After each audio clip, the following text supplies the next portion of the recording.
Hi, my name is Chris Brennan, and you're listening to the Astrology Podcast. In this episode, we're going to be looking at the astrological forecast for August of 2021. Joining me today are astrologers Chani Nicholas and Austin Coppock. Hey, welcome, guys. Hi. Hey. Hey. All right. And we're going to be looking at the forecast for August. Let me do a quick animation to give you sort of an overview of the month. And then after that, we will jump into a detailed breakdown to give a day-by-day and week-by-week play of the coming month. All right, so here's the animation for the month that was prepared by Hugh Trine. So we go into August, of course. Part of the backdrop is Jupiter has just recently retrograded back into Aquarius. And then right away on the first of the month, the Sun conjoins Mercury in the sign of Leo, and both of them oppose the planet Saturn, which is in Aquarius. The following week, we get our first lunation of the month, which is a new moon in the sign of Leo on the 8th of August, followed by Mercury departing from Leo and moving into its home sign of Virgo on the 11th of August. After that, Venus moves into her home sign of Libra on the 16th. And then we get one of our big movements of the month in terms of outer planets, which is Uranus stationing retrograde in Taurus on August 19th. After that, the following week, we get our second lunation of the month, which is a full moon in Aquarius, actually our second full moon in Aquarius, because there was one just previously towards the end of July as well, actually the same day that we're recording. And then immediately after that, the Sun moves into Virgo, both of those occurring on the same day on August 22nd. Finally, the last transits of the month are Mercury departing from Virgo and moving into Libra on August 30th. So that's the basic animation and basic overview for the month. So welcome both of you. Austin, we just established that we've done like 60 forecast episodes together. 80. Or something. 80, is that what we came up? Okay. It was 72 plus, half a dozen. Okay. Well, when we hit like 100, I think that's the point where you achieve mastery. Joining us this month, Kelly Surtees is taking the month off again. She's still in the process of relocating back to Canada from Europe. And so our special guest co-host is Chani Nicholas, who is the author of You Were Born for This, as well as the author, creator of the popular self-titled Chani app, which like lots of people are using at this point. And I'm really excited about. Welcome to the show, Chani. Thank you. Thank you so much for having me. Love and props to Kelly. We miss her. Yeah. I'll do my best to fill in as the token woman and also Canadian. So kind of like swapping. Right. Yeah. It is big shoes, but we're excited to have you today. And your book has become one of like the book that I've actually been recommending new students of astrology lately. It just came out last year. So I know that was, maybe you're already getting away from it since it's been a while, but is that still something you're hearing a lot about or still promoting, or how's the book launch? How did that go? I mean, the book launch was wild because it happened. I literally launched in like beginning of January 2020. So everywhere I went, everyone, of course, asked the question, like, how's the astrology for 2020? Right. And every one of my talks, I was like, let's not talk about it. Or I would say, I'm not going to answer that question because I don't want to bring everybody down. So I felt like it was wild to get that kind of in under the closing gates of 2020. But it was an amazing, it was an amazing thing. I'm happy. It feels like 1,000 years ago. Yeah. And, right. So much has happened, but I recommend it. What? That in the old world, but that's a good point because I remember I bought it at like a Barnes and Noble, and that would have been like one of the last books that I walked into a physical store to buy right before the pandemic. Oh my God. So, question, Chani, when you were done and then it was finally out, did you never want to write another book again? Because that's how I felt when I was finally done with Faces a million years ago. I was like, okay, I don't think I need to write for another 5 years. Yeah. I'm wondering were you hungry for more? Were you unfazed, or did you need what felt like a long break? I mean, Austin, you and I have talked about this, but like I felt such an incredible hangover. I am not somebody who finds it like easy and wonderful to like celebrate myself. So having a book, I don't know, like writing online for so long is one thing, but putting something into a book is a whole other process. And energetically, it was a real kind of initiation for me. And I had absolutely no interest in ever doing it again. Next year, I do go into a Mercury perfection year, so we'll see what happens. But we just also went immediately into doing the app. So, why wait? So I launched the book at the beginning of 2020 and then the app at the end of 2020. So by the beginning of 2021, I was like, wow, that wasn't so smart. So now I'm just trying to stabilize everything, I think. But yeah, I did not ever want to do that ever again. It took me about 5 years to want to write a book again. And then I didn't have time. Yeah. Right. And the app is available for iPhone. And you said that you actually recently integrated Chiron into it, which was a feature a lot of people had been asking for. Well, it's a feature that we promised since the beginning of the app's launch, and it just took us longer than we thought. So Chiron is finally in the app, and you can read about your Chiron by sign and house and any conjunctions it might make, and then also by transit. So we're folding it in there. Do you think Chiron felt wounded to not be originally included? Listen, let me tell you, the process was painful. The process actually exposed a lot that we needed to understand. So it was all very apropos. Brilliant. Why don't we get into the forecast first with just an overview of some of the major stuff happening this month, and then we'll go into sort of a step-by-step breakdown chronologically. Why don't we start with the big sort of elephant in the room at this point, which I believe it actually happens at the tail end of July, but it sort of sets the backdrop for the entire month, which is Jupiter retrograding back into Aquarius and returning back into Aquarius, where it left way back in May when it moved into Pisces for a few months. But it retrogrades back into Aquarius on July 28th, and then it basically stays there for the rest of the year, for the second half of 2021. So that's part of, I think, the main thing that sort of overshadows the entire month of August at this point, right? I wouldn't use the term overshadow. I would say underpins, right? It's part of the new the new setup, the new understructure for things. It's not going to be like, oh my God, Jupiter's in Aquarius every day, but like it's a shift, and it's, as you said, it's a rest of the year thing. Right. In a sense, you could have cut 2021 into three pieces, right? The first, like Jupiter in Aquarius 1, then Jupiter in Pisces, then Jupiter in Aquarius 2. Mm-hmm. Chapters of similar length, not exactly equal, but a little over, a little under 4 months each. Yeah, and so part of the context then going into that is the feeling of what it's been like with Jupiter in Pisces over the past few months, which started out really amazing. Like everything, it suddenly seemed very optimistic, and like places were opening up, and the world was almost going back to normal. It was almost, for a very brief period of time of Jupiter in Pisces, it was like almost as if a pandemic had never happened, and we were back to pre-March of 2020 times. I mean, that was kind of my experience walking around Denver and seeing people filling up restaurants and stuff. Was that your experience as well, or what did you guys see? Yeah, I mean, we're recording this while Jupiter is still in Pisces, so I'm also like hanging on to every last moment of it. Yeah, I feel like I was like, I'm going to drink this Kool-Aid. I am going to have this party. I'm going to have this good time. It was I felt like most of it felt very like opulent and free. And I think we're just so starving for some kind of shift, and the slipperiness of the Piscean, Jupiter was so, it allowed for so much bonding to happen. I feel like there was this like opening and allowance and a yes after so much no and so much Saturnian, like, space between us.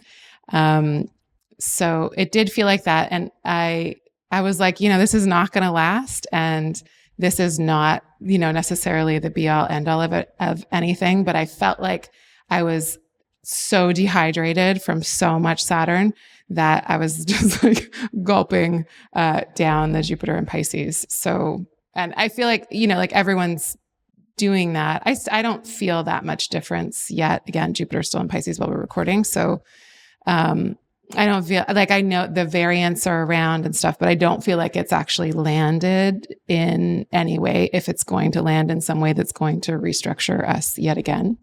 So, but yeah. It was a good pride. Yeah, good pride. And there's just like a ton of people packing for the parades and different stuff.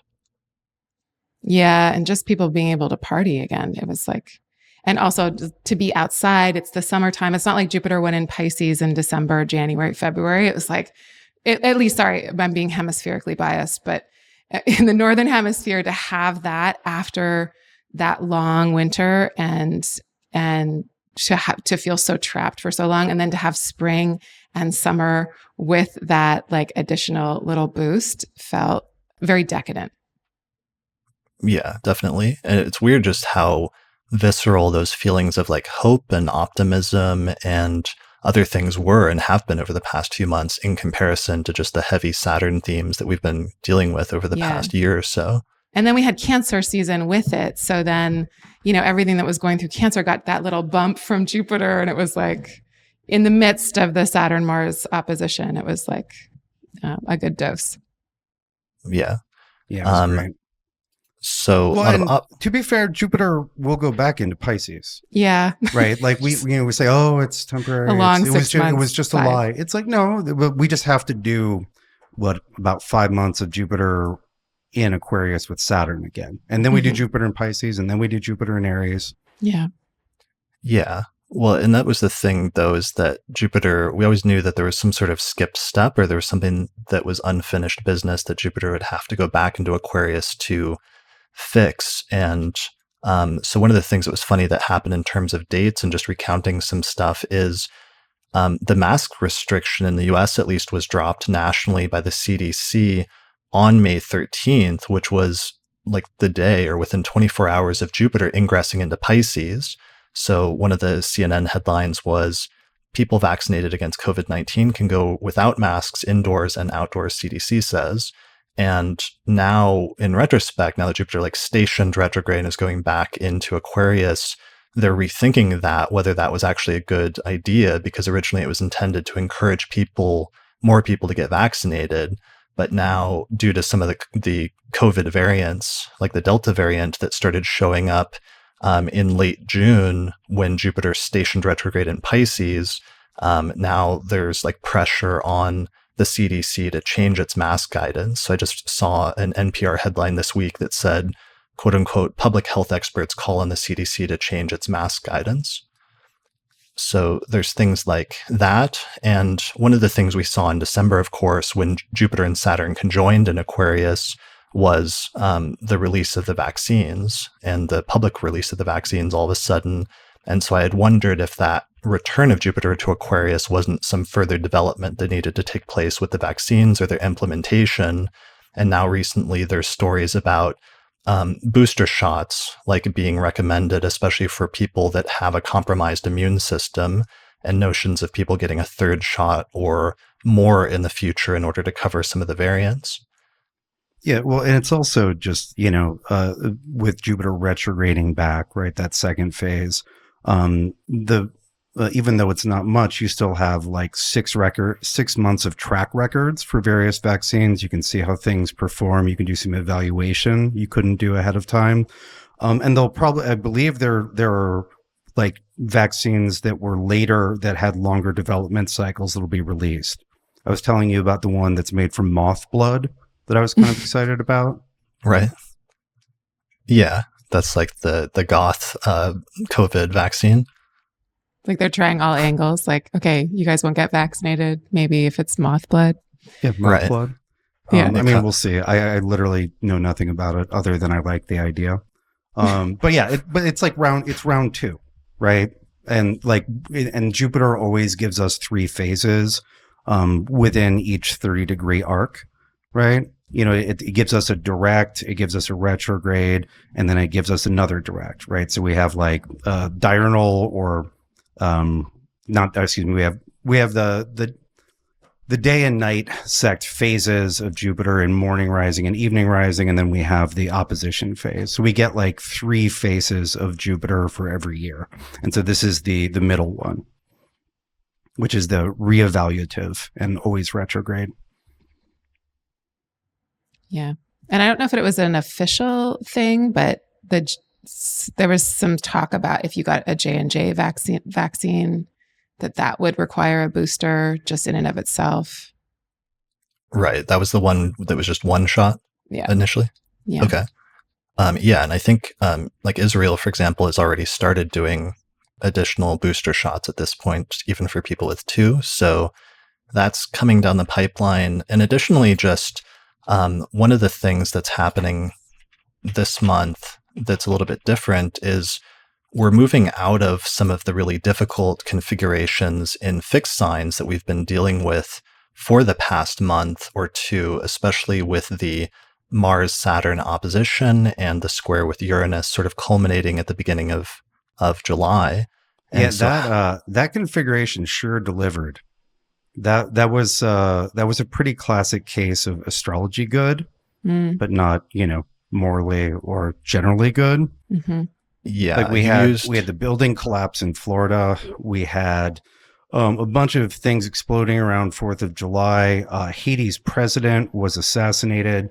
You had the heat dome in the western U.S. You had torrential floods in Germany and in China, and then like 20 other things. Like, as far as like, oh, I think that's kind of a malefic hotspot for the year.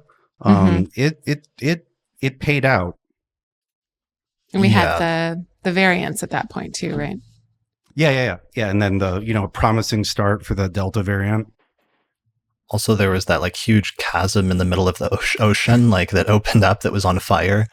And that we did not precisely call like a portal to hell opening up in the ocean with the Mars Saturn opposition, but now we can add that to like our repertoire of delineations for the future.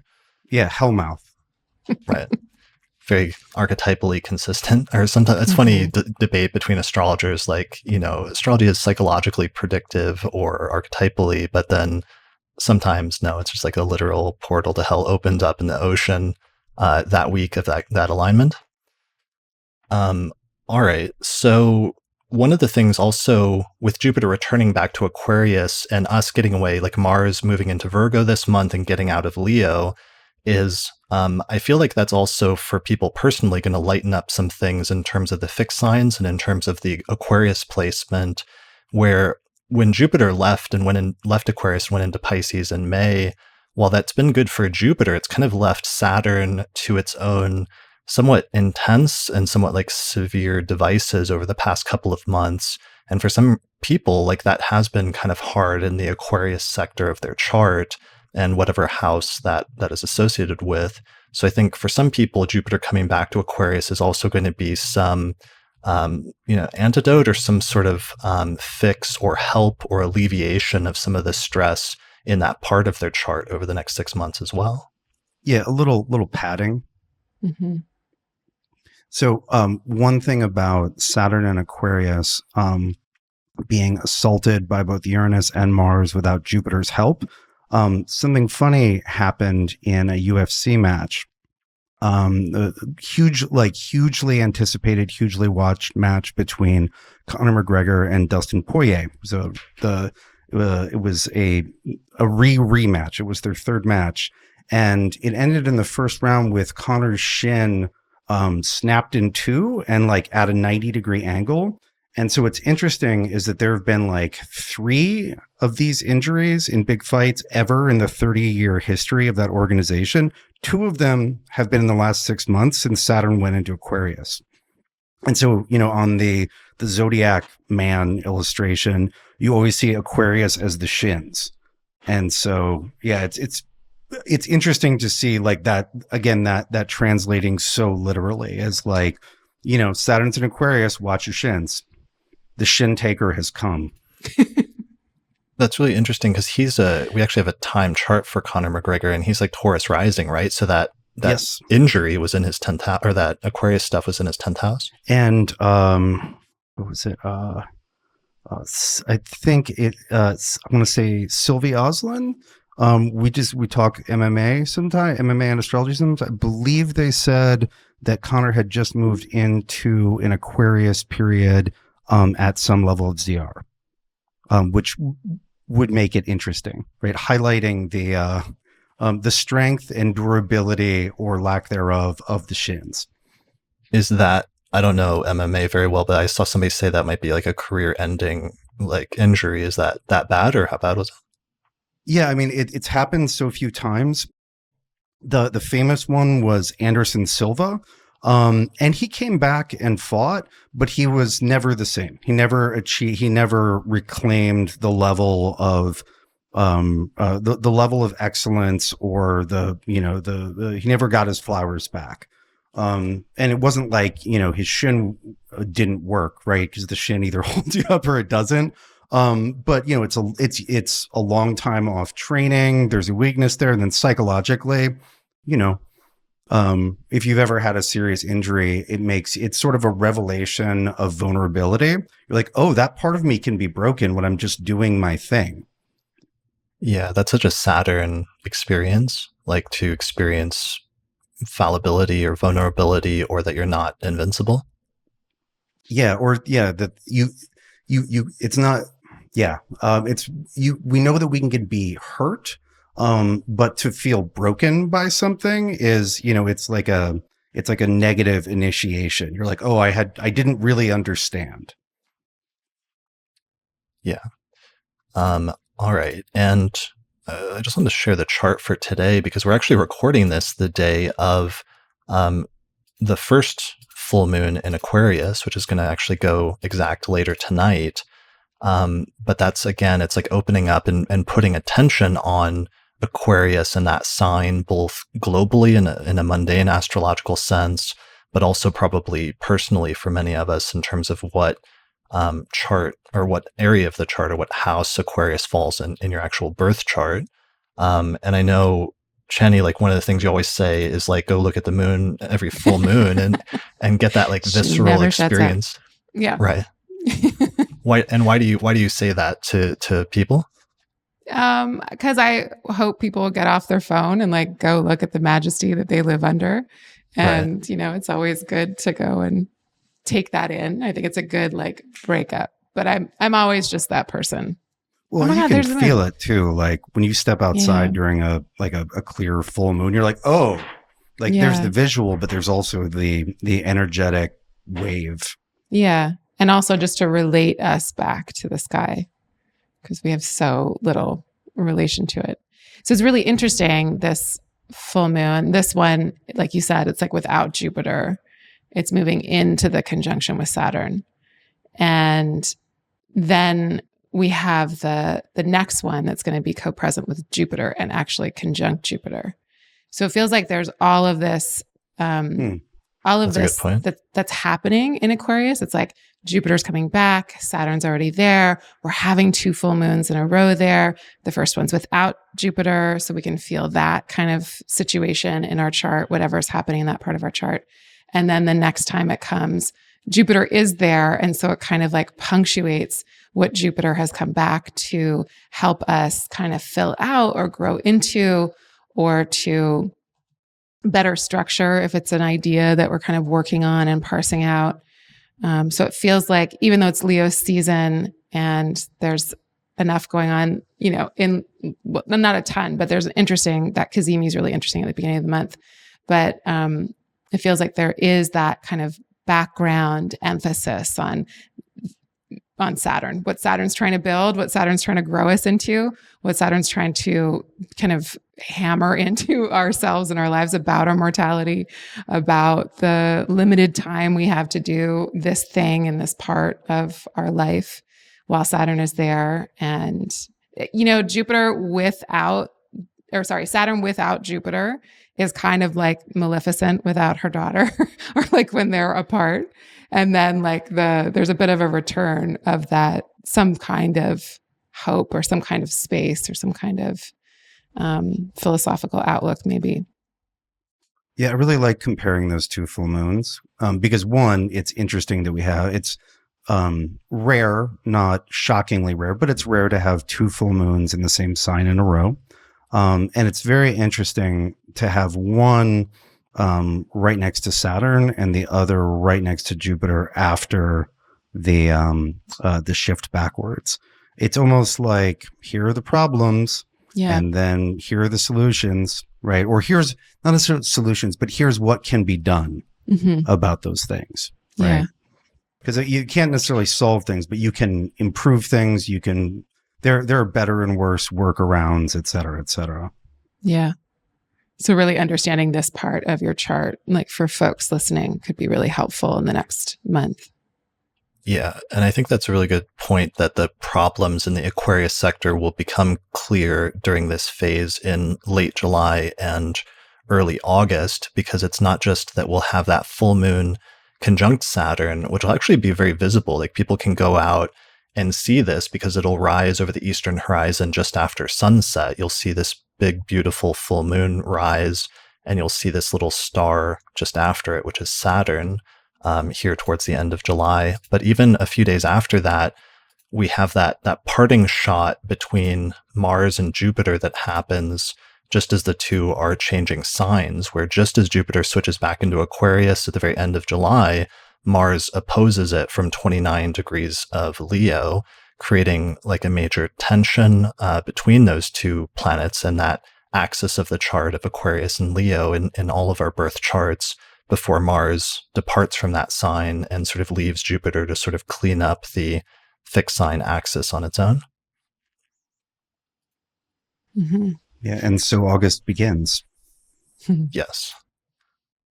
All right, so our first major configuration with that as the backdrop is basically the Sun-Mercury conjunction, or Cazimi, that occurs on August 1st at 10 degrees of Leo, which just coincidentally is exactly opposite to Saturn at 10 degrees of Aquarius at that time, which is interesting for a few different reasons. But one of them is that whenever the sun is exactly opposite to Saturn, that means it's exactly or precisely halfway through its retrograde cycle.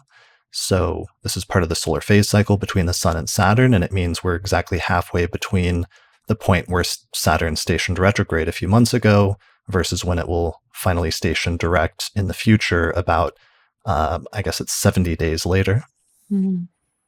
So one kind of fun question mark thing about that is that when you have Sun opposite Saturn perfectly like that, you won't have any charts. You won't have any day charts with Saturn above the horizon, like you would like to be perfectly in sect. Like Saturn, when a planet is opposite the Sun, it refuses to be part of the day sect. Because as soon as the sun rises, it sets, and as soon as the sun sets, it rises. It's like hide and seek. You know, and that's interesting because, you know, when we think about an opposition, you're like, oh, there's a disagreement. But we see that, like, you know, when we frame it in terms of day and night charts and sect, is a planet opposite the sun refuses to be part of the sun's sect, the sun's, you know, diurnal religion. Although it's interesting at this point, because this is the exact point where that switches, where we've been in 6 months of this, where you couldn't have a day chart with Saturn, you know, in basically not being contrary to the sect. But this is the point where after this date on August 1st, you start ending up with day charts again with Saturn being basically not contrary to sect and being able to use some of the other like Aquarius rising charts, for example. And that ended up featuring in some of our elections this month, where I don't think it's a featured election, but here it is, for example, with, let's say, August 9th, with Aquarius, with 10 degrees of Aquarius rising and Saturn right on the ascendant at 9 Aquarius, and the sun is just barely, 6 degrees, 7 degrees above the horizon at this point. So this is a turning point in the year where all of a sudden we start being able to use some potentially Aquarius rising elections again in the second half of 2021. So I like this. I think this Mercury Sun conjunction opposite Saturn is a really interesting sort of in between step for that full moon in Aquarius on Saturn and then full moon in Aquarius on Jupiter thing. this is Mercury's direct conjunction with the sun. So this is not the retrograde one, right? But the one where Mercury's on the far side of the sun. And those Cazimis or conjunctions are, Mercury's as far away from Earth as it gets. So we're like looking far out. We're trying to think about bigger picture things as opposed to like very personal things, as in the retrograde. And so, this one is asking very clearly for us to think about these Saturn issues, right? Like, there was all of the sort of inflammation of the Saturn Uranus thing during July with Mars there. And it's like, okay, so now that things aren't literally exploding or, torrential rain or whatever, there's still issues here, and we can like just look at the issues outside of like an acute case. But what are the chronic issues with Saturn and Aquarius? And that Mercury Sun is just perfectly poised to reveal that. Yeah, it feels like it feels like a moment of critical insight, like where it might not be like the biggest thing that ever comes through, or like a download that you get that it might not even be a surprise. It's like something that you actually know really well, but that it comes through with a kind of clarity that allows you to actually witness it, hear it, understand it, know it.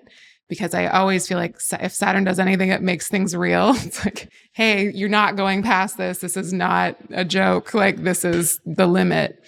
And so if it's like a Cazimi moment where we're getting inside of something, or we're able to kind of like, slip into that inner chamber kind of place where we get that download, perhaps, then that Saturn, it's like we're aligning with something that is unmistakable. And I always think that working with Saturn, well, for a number of reasons, but it's one of the most, I think, transformative planets to work with, because it makes things real. It kind of gives you feedback in real time, like, oh, that hurts, or that doesn't work, or that's going to waste your time, or, like that's not good for your soul, because it results in not great feelings. So I was thinking of this very beginning of August as like that point of like, maybe I hear my intuition, or maybe I hear myself about something that I usually kind of skim over. And also I think it's like a really interesting invitation to sit with the part of us that is critical for better and for not better. Like if we're being critical towards the self, or if we're being self-limiting, it's like, it's like the heart of Leo. It's the heart of the sun. It's, that first decan of Leo. And it feels like it's so much about the persona and about how we work with it, how we shine. And if we're doing like the opposite of that, which Saturn and Aquarius literally is, then what is that tension? Like, where do I get to be my full self? And then where do I need to like both have responsibility and accountability? And then if I teeter over too far to that Saturn and Aquarius side, I am limiting myself, and I'm kind of like, like destroying my own kind of sense of self through too much restriction. So it feels like that really interesting tension for us to do some, I think, kind of personal investigation and work. Like, where does that inner critic go wild? Or this might be a really good time to actually get to it and be able to talk to that part of self so that it doesn't have free reign to like govern us. Yeah, I love that. That's a really good point about the critical function of Saturn, especially when combined with Mercury, because Mercury-Saturn conjunctions can be really good at seeing the faults or the problems in things. And oftentimes that can be projected outwards and seeing the faults in other people or those around you. But it's interesting having this conjunction, the Cazimi in Leo opposite to that, and maybe that function being turned inward to some extent and being able to see your own faults, but trying to decide what's a healthy level of that versus what's going too far, because oppositions sometimes can have a tendency to take things a little bit too far or further than they should. Mm-hmm. Yeah, I like that. And so that's going to tend to be more personal if that's in the same sign as one of the luminaries or the ascendant. If it's more external, like it's in the 10th or it's in the 4th, that's a very like structural analysis, right? Like if it's in the 4th, it's like, oh, those stairs are going to if I don't replace that one step in the stairs, somebody's going to fall through, right? Or at work, like, oh, like the structure of my business or the structure of the organization that I'm in needs, do I want to be part of this? Right. But it's the same critical eye and it's the same structural analysis, but turned outward. Mm-hmm. But I like you kept saying sit with it, which is something I literally like to do with Mercury Cazimis. I find if I like turn off the noise that I surround myself with, there's some like really good mind time during the Cazimis, like about 6 hours, both the retrograde and the direct like this. It's sort of like, I don't know, it's like the benefits of meditation temporarily times 3 for about 6 hours. Mm-hmm. It's like a really rich field of mind. Yeah.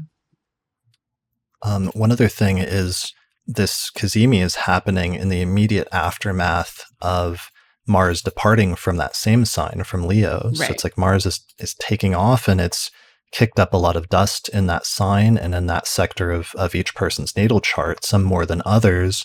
And then in the immediate aftermath of that, we get that sort of deep critical thinking and internalization with the Sun-Mercury conjunction right away on August 1st, like right after that.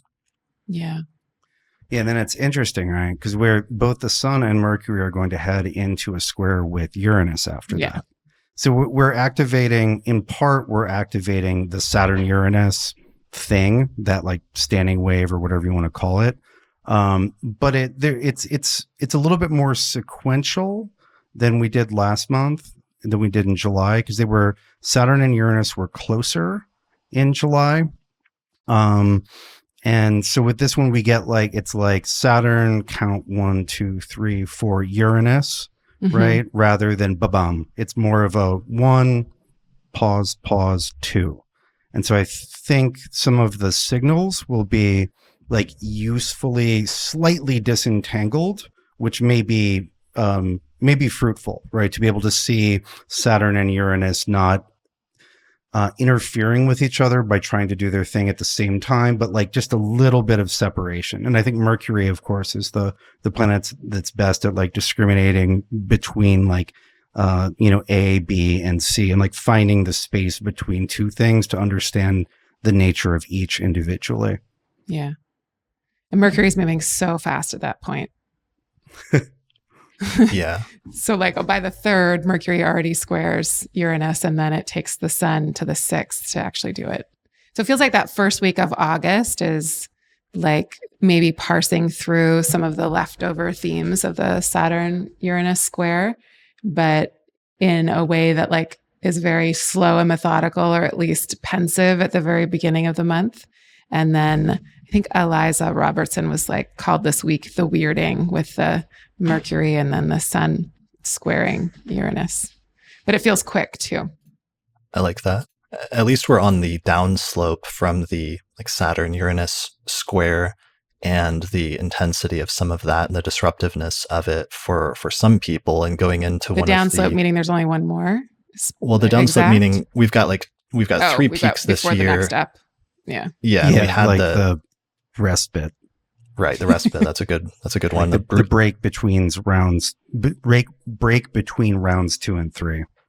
A little bit of a It feels breather. like 3 though, doesn't even really ever, it just like kind of like hangs out for there's almost a 4, but it's not quite. The 4 is almost stronger than any of the others, even though it's never exact. They're so close for so long. Because it's just, I know. Oh my God. Okay. I'll go with the down now. We're talking about the 2022? Yeah. No. We're just doom scrolling through the years. Right.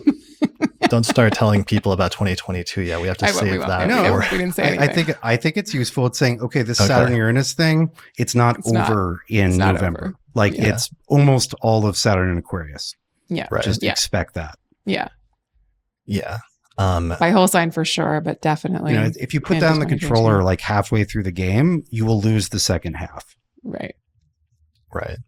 But at least aside from Uranus stationing mid-month and some intensification of that, especially if anybody has fixed planets around, I think it's around 14 degrees of the fixed signs where Uranus stations at 14 Taurus, at least we get a little bit of distance relatively speaking, compared to the most intense portions of this year when Saturn and Uranus are close to exact, and Mars is also like in the mix. It's August is a godsend for the fixed signs relative to July. Right.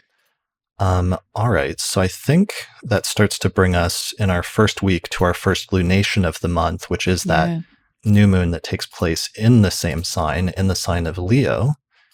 Looks like about 16 degrees of Leo on the 8th of August. And this is very much still emphasizing many of the same themes that we were just talking about in terms of those fixed signs. It's just barely a couple of degrees off from squaring Uranus from 16 degrees of Leo to 14 degrees of Taurus. So that Uranus energy is still pretty prominent in this second week now that we're going into the month, not just with that square to the lunation, but also with Uranus getting ready to station retrograde here in just a matter of days as well. So it's still pulling focus. Or it is pulling focus. Yeah. So what is a Uranus lunation like? Uranus squaring the new moon in Leo. I mean, we're still talking about fixed signs, and I keep thinking about, like, with fixed signs, just the love of that which is comfortable and that which stays the same, and like wanting things to stay the same. But Uranus often just introducing a jolt to that, which of all of the signs, maybe fixed signs have the hardest problem with, just because of the tendency to not want to change. Whereas Uranus, if it signifies anything, change is like one of the primary functions. Mm-hmm. Yeah, I think it's going to be it's going to feel like a continuation of what happened the week before with the Mercury Sun, right? It's just like more Saturn into Uranus, right? So how that could look or feel. Saturn is like, oh, I would like this to be the pattern or this to be the structure. And so I'm, using my Lego bricks to try to build this. And then Uranus says, but what about this factor, right? And so, then you either do a redesign or you figure out how to work around the Uranus change or accommodate the Uranus change. But it's like, there's the structure and then there's the challenge to that structure, right? And might, like we talked about last month, like the answer might be to take all the bricks apart and build something else. It might just be to modify designs, or because this is not an entirely new thing now. If you kind of had an idea, it was like, okay, what's a structure that's sufficiently adaptive to deal with Uranus? Then, you might see at this point, like, oh, it is kind of working, right? Like I did design for chaos. Yeah. I like, also, I don't know if we specifically said this, but I like the fact that the point that you brought up about it being midway through Saturn's retrograde, or that halfway point, and to have that Cazimi there to be able to get the insight about what the Saturn thing is, and then to go through the bumps of the Uranus. And then we also have on the second, we missed it, but there's Venus trine Uranus at the very beginning of the month. So it feels like the whole week is really, that's a great point, because that's Uranus is in Venus's sign, and so it's going to be much more responsive to aspects from Venus. One pause though, we were talking about the Saturn Sun opposition, so it's a halftime show. What is a Saturn halftime show? Is it just like Bauhaus, or what are the mascots that come out during that halftime game? At that halftime show. I'm sure you have, pictures of them. I've got some bands I'd like to book. Yeah. Right. So it feels like a week that requires some innovation, or requires some doing things differently, or requires some kind of last minute, maybe even, I don't know. It's also like a Leo, just going back to the Leo new moon. It's like a Leo new moon. So it does feel like separating from that square to Uranus. It feels like, I don't know, anything could happen. It's like, it's got energy to it, and it feels lively anyways, at any rate. Yeah. So we've got the so liveliness. It might be a time to like break out, try something new, like do your thing, but do it a little differently, or like really questioning, why do I care what other people think? Like, honestly, truly, if the Saturn Uranus square is actually going to last through 2022, like I might as well live a little. Yeah, and I like that with Venus Uranus. I find that with Venus Uranus aspects in general, like changing up your pattern of pleasure seeking is generally very fruitful, because we have things that we go to, like, I like this show, I'll watch this show to feel good, or I like this food.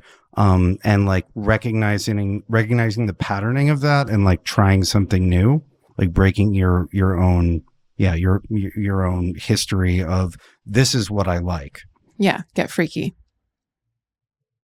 Yeah, I like that. So Venus trine Uranus August 3rd, and trying something new. Later, once we get to the new moon, right after that, Venus actually opposes Neptune from 22 Virgo to 22 Pisces, which is a little bit more tricky. Venus Neptune hard aspects are not always super in check with like reality, or not seeing things necessarily as they are, but sometimes as they want them to be.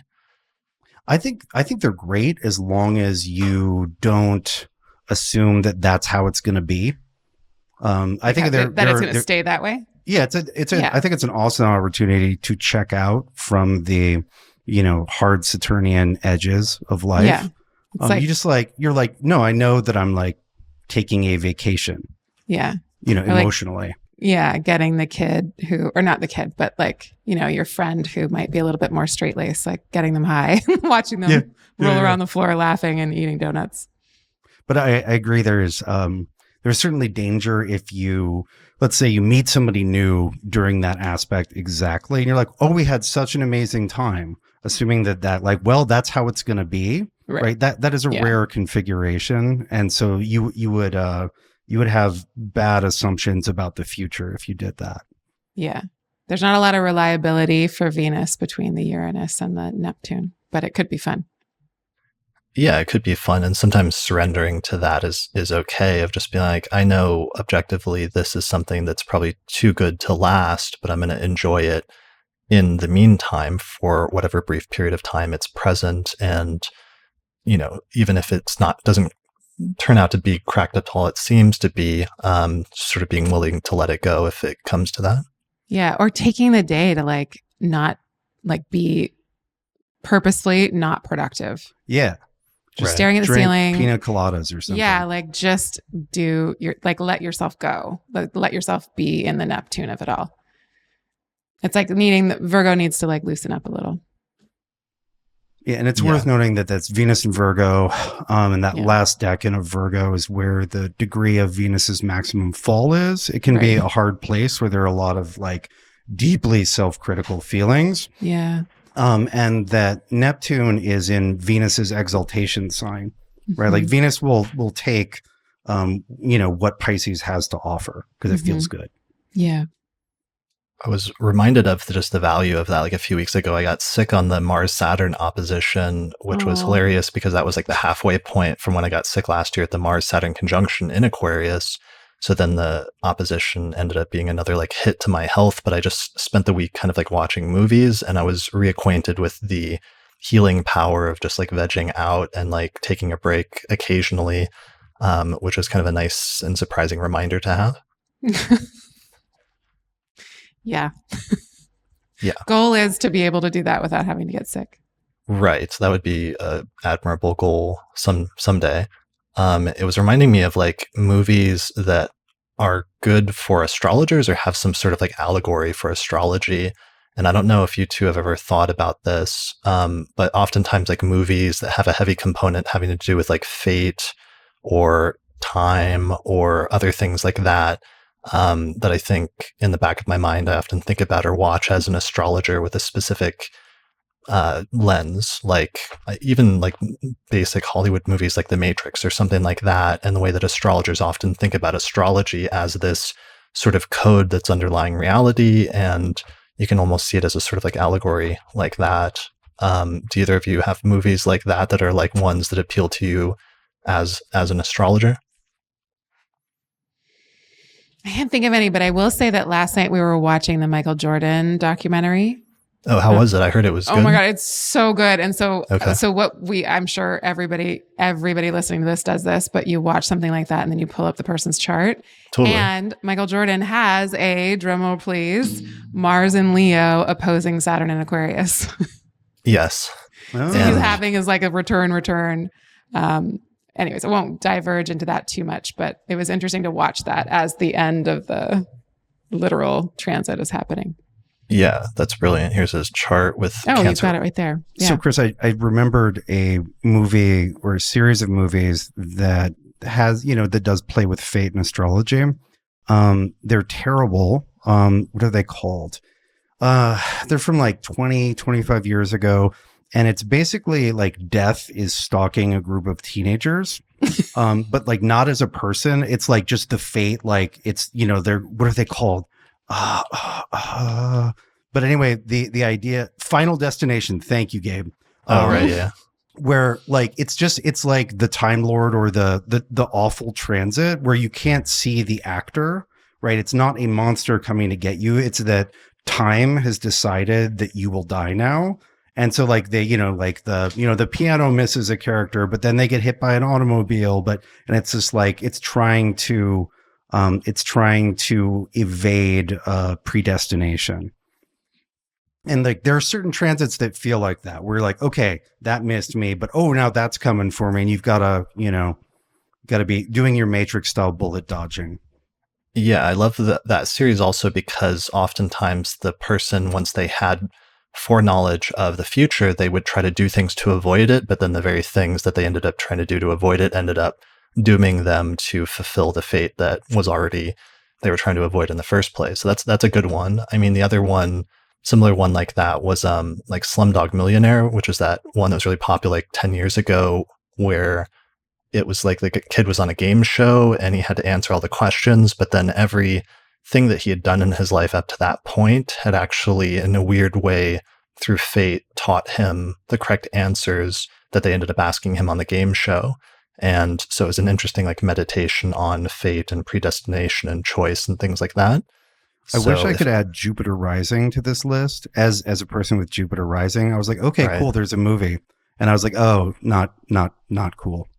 Right. Yeah, we were all the astrologers when they announced that one were like thinking that the Wachowski siblings had like, gone to astrology and we are going to get a big Hollywood astrology movie. And that is not what ended up happening there at all. The Matrix was so good.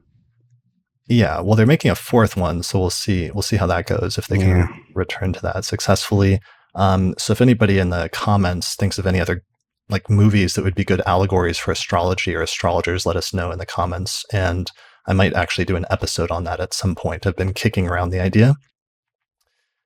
All right, so let's return back to the forecast. We touched on the new moon in Leo, and we're getting into the middle of the month at this point, I think, and that Uranus station in Taurus, which is kind of just activating many of the same things that we've been talking about or intensifying Uranus for better or worse. Let me animate the chart, and it looks like that station happens. That's actually later. It's like August 20th, but it's really slowing down by the time we get to the mid-month. And one of the things that's interesting about that is just it's going to be completing basically the first half of Uranus's transit through Taurus in general and inaugurating the entire second half of Uranus going through the rest of Taurus and activating the second half of all fixed signs through hard aspect. So I wanted to mention it in passing just briefly based on that, because it's surprising. I remember when Uranus went into Taurus, and it's surprising that we're already basically halfway through that transit at this point. Yeah. Mid-fixed signs need to get free.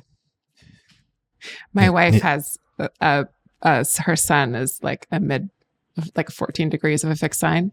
Okay. And so like her whole, this whole year has just been like, okay, how do I restructure everything so I can have more freedom? Right. And has that been something, it's interesting, sometimes people do that consciously and you see the impulse for change come from within, and other times it's like something that comes from without that sort of imposes that on you and you have to react to. Has it been more conscious or more externalized?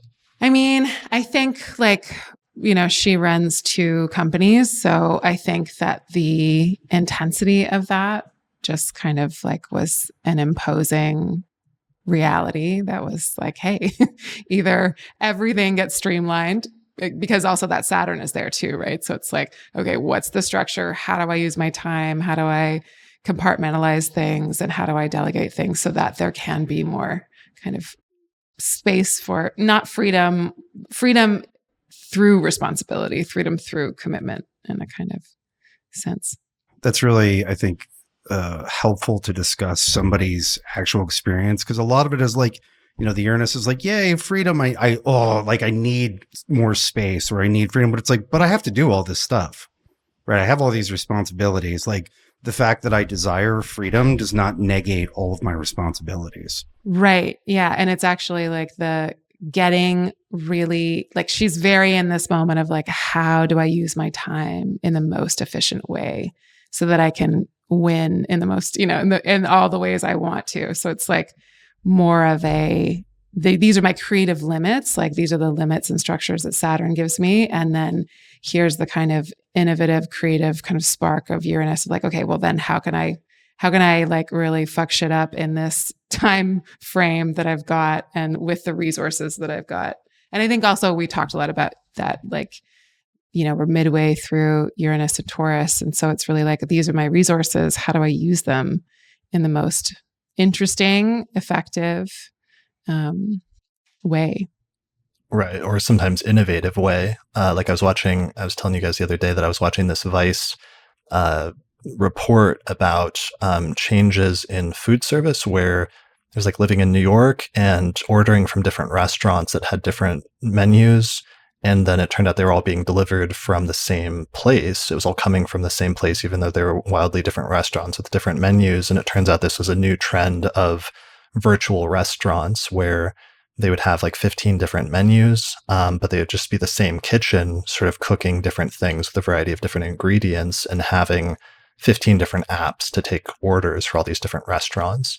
So there's been this big disruption in the food service industry, partially due to the pandemic, but also through just innovating and adapting to new technologies and figuring out how to deal with that. So it's interesting seeing that as another further development of some of the Uranus and Taurus sort of food themes that we had been talking about over the past 2 years. It's a fully digital cheesecake factory.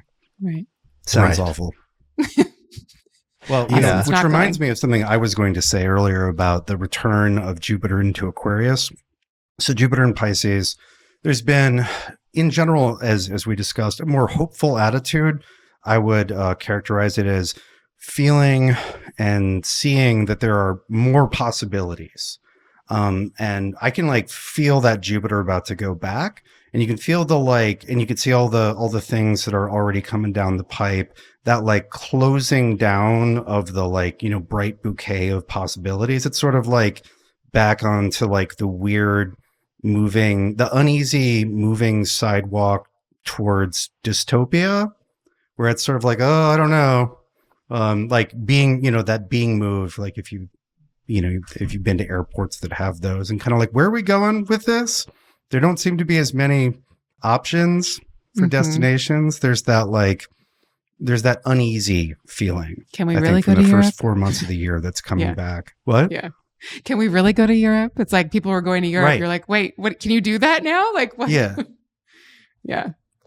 One of those that happened that wasn't sure. We were having a debate, Austin and I, about whether it was related, but we had those 2 billionaires just in the past week or 2 that like launched themselves into space. And I was wondering if that was a manifestation of Jupiter in Pisces. And normally we talk about like Jupiter in Sag, for example, as long distance travel, just with Jupiter being the planet of travel in general. And I was wondering if its return to one of its home signs was noting that as an important event in terms of the commercialization of space and things like that, versus whether it was more of a technological thing. And you were saying, Austin, that it could have been more representative of some of the Saturn and Aquarius themes. Yeah, especially Saturn and Aquarius configured to Uranus, because that same sending a human being into near Earth orbit was something the United States did 2 Saturn and Aquariuses ago, right? In the early 60s, it was Saturn and Aquarius opposite Uranus in Leo. But because it was 60 years ago, Jupiter was in the same relationship to Saturn. So in 1962, you have like some Jupiter in Aquarius and some Jupiter in Pisces. So if we look at like literally that same act or achievement, we have Saturn in Aquarius, Jupiter in Aquarius, and then Pisces that year, and we have an angular Uranus. So there's a lot of overlap. Yeah. And that ties into an episode I did earlier this month, the last episode before this one, which was on stelliums and just some of the debates surrounding stelliums and like how many planets count as a stellium and things like that, where on the 3 planets versus 4 planet minimum to have a stellium, where do each of you fall on that debate? Do you count 3 planets or you only count like 4 and up? No, 3 is a crowd. 3? Okay. I don't know if I even really think about it. You don't have like a strong, I mean, I was telling Patrick, it's not like the House division debate where astrologers are like strapping bombs to their chest over this issue, but it's a lower level debate than that. Right. Well, the thing is, if stellium was like a very meaningful distinction where once you had a stellium, there was like a whole set of interpretive things that would click in, then, I would get fussy about it, but it's literally just like, oh, there's a bunch there. Yeah, it's like so much of the life goes back to that house topic too. Right. Yeah, and 3 is, 3 keep going back.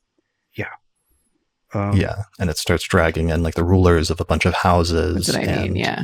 It's like, okay, we could return back to this house again. And also, is it Venus and Mercury that we're talking about that are there with the sun? Like, who's in the stellium, I guess, is also interesting. Right. Or is it like with the people born in the late 80s, early 90s, where they have a bunch of like outer planets and Capricorn in the same sign already, and that's generational? Or is it, some personal planets or what have you?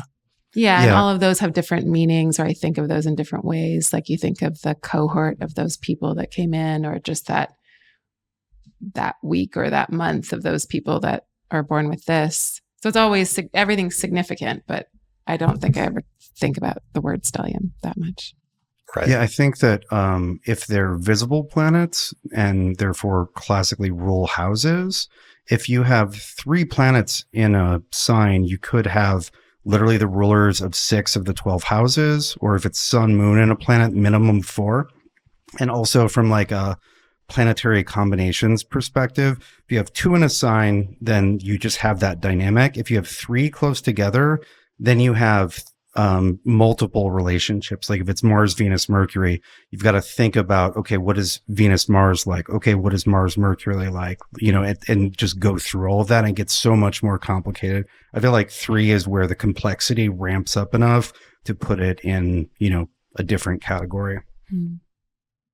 Right, for sure. All right, well, people can check out the Stelliums episode in episode 311, I think, which is out now and was an amazing episode where we did a bunch of example charts. One thing I wanted to mention our sponsor for this month, which is actually Sphere and Sundry, which has a new series. What's that, Chris? It sounds mysterious and intriguing. Yeah, well, I was actually going to chastise you. So Sphere and Sundry is, of course, talismanic materia, or aka Elections in a Bottle by our friend Caitlin Coppock. And I had to kind of like ask you, Austin, to stop sleeping with our sponsors, because that could get us into trouble in this day and age. But why don't you tell me what Sphere and Sundry is about? Well, let me tell you how it started. So several years ago, Kate was like, hey, you should make talismans for people. They would like that. And I said, I have too many jobs. I don't want to do that. And Kate's like, well, what if I do it? I said, knock yourself out. And Kate more than just did it. She's like innovated to a degree that I don't think anybody thought was possible before. She's adapted the sort of talismanic protocols to oils, candles, incenses, even the salves are really good. I really like the salves, and just kind of taken it to a variety of new levels. And so, I've been the electional astrologer for Sphere and Sundry the whole time, as well as the advisor. But it's been pretty amazing because I'm kind of cranky and sometimes overly traditional when it comes to astrology or magic. And so Kate was like, well, I'm going to try this and we'll see if it works. And there's so much that worked so much better than I realized it would.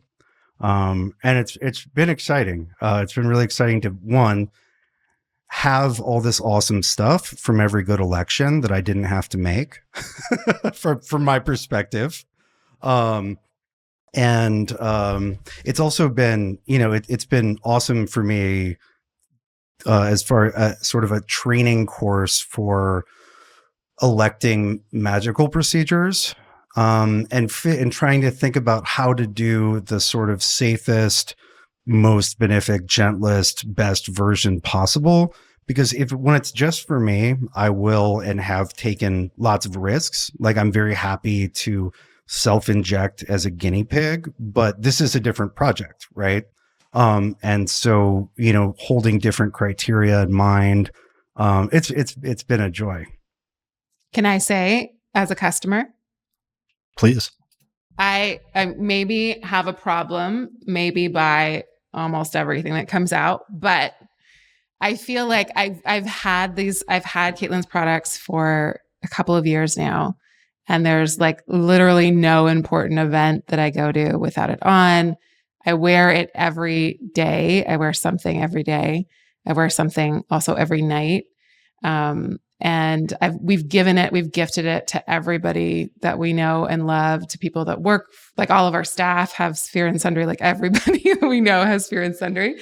And the amount of times people have like gotten the job and like met the person and like done all these things. Like, I give this stuff out for people that are in a crisis or in a something. And it's not only like soothing and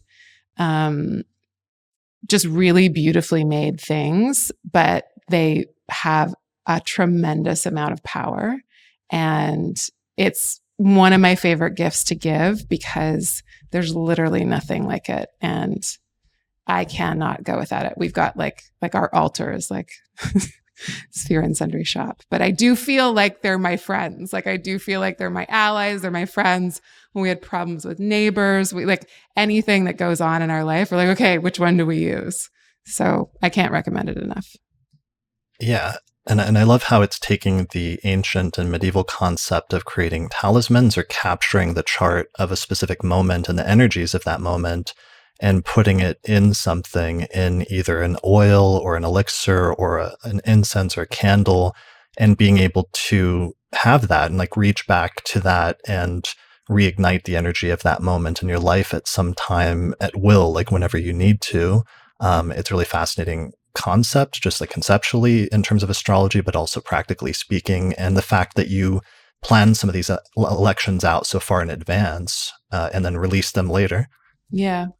One thing that I learned from the project, I was pleasantly surprised by. So I'd done a bunch of stuff with stones and metals, and I knew that stone and metal could absolutely carry a charge. And even a well-constructed paper talisman will carry something. It's not the same as stone or metal.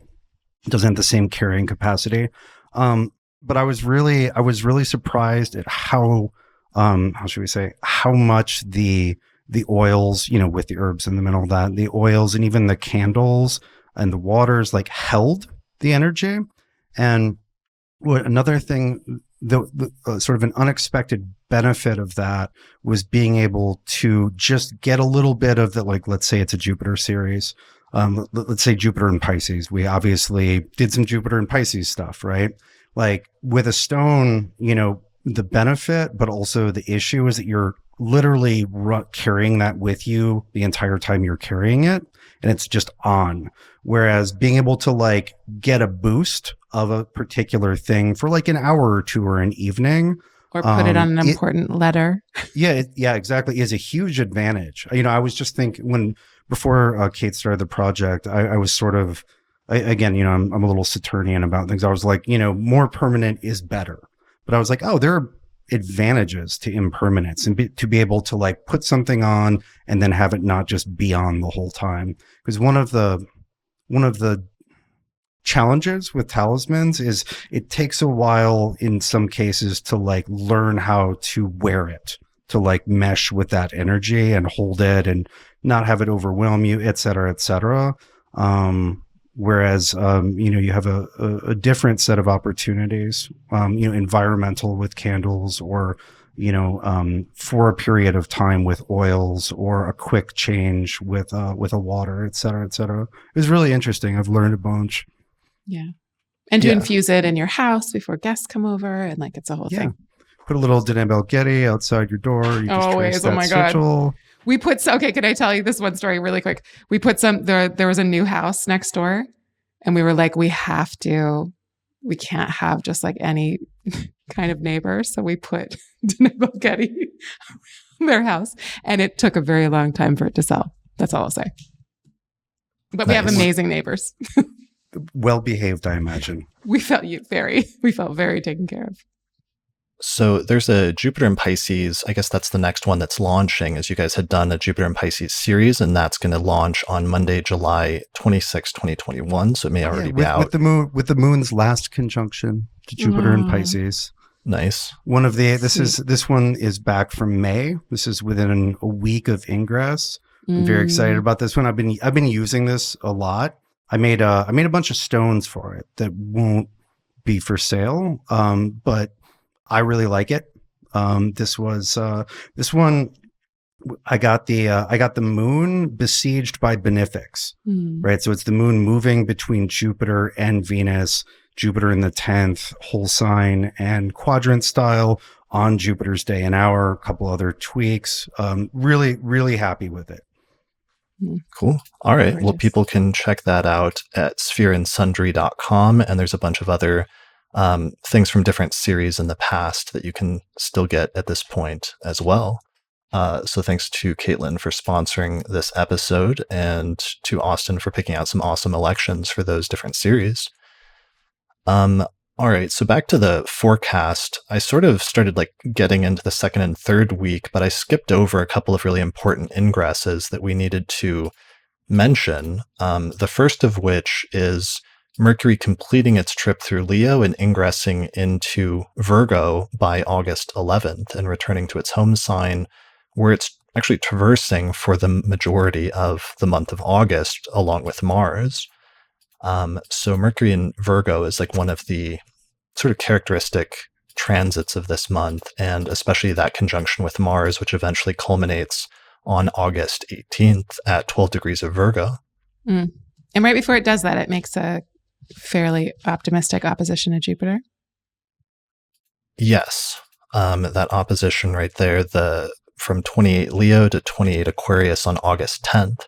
It's moving so fast at that point. But yeah, it hits that. And then right around that time, we also not long after get Venus leaving Virgo and ingressing into Libra on August 15th or 16th. Yeah. So it feels like a really interesting, Mars is there, of course, to like mess everything up, but Mercury is also separating from the sun. And so it feels like this moment where there's some things that are in their proper place, as Mercury and Virgo would like it to be, like with Mercury there and Venus in its own sign.